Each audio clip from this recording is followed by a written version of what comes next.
검찰이 쌍방울 대북 송금 의혹으로 더불어민주당 이재명 대표를 기소하면서 이 대표는 대장동, 위증교사, 공직선거법 등 4가지 재판을 한꺼번에 받게 됐죠.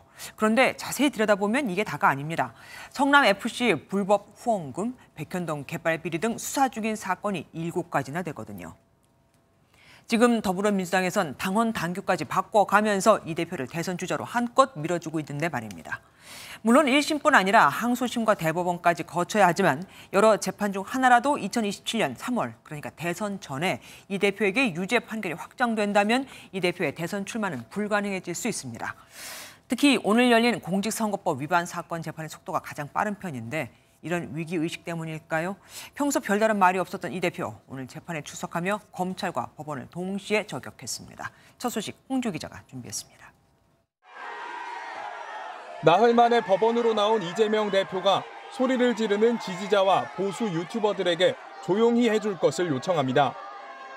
잠시 침묵한 이 대표는 지난 12일 검찰이 대북 송금 사건으로 추가 기소한 것에 대한 작심 발언을 쏟아냈습니다.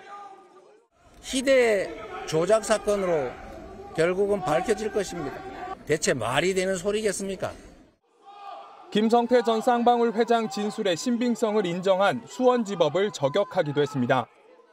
불법, 대부업 운영하다가 처벌받고 주가 조작하다가 처벌받은 이런 부도덕한 사업가의 말이 맞겠습니까? 검찰의 추가 기소로 4개의 재판을 받게 된 이 대표는 최악의 경우 한 주에 4번이나 법원에 나와야 하는 상황까지 발생할 것으로 보입니다.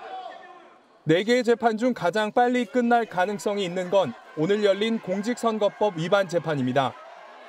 성남시장 재직 당시 고 김문기 처장을 몰랐다고 발언한 혐의 등이 적용된 사건인데 증인 신문이 마무리 단계에 접어들어 올해 안에 1심이 끝날 가능성이 큽니다.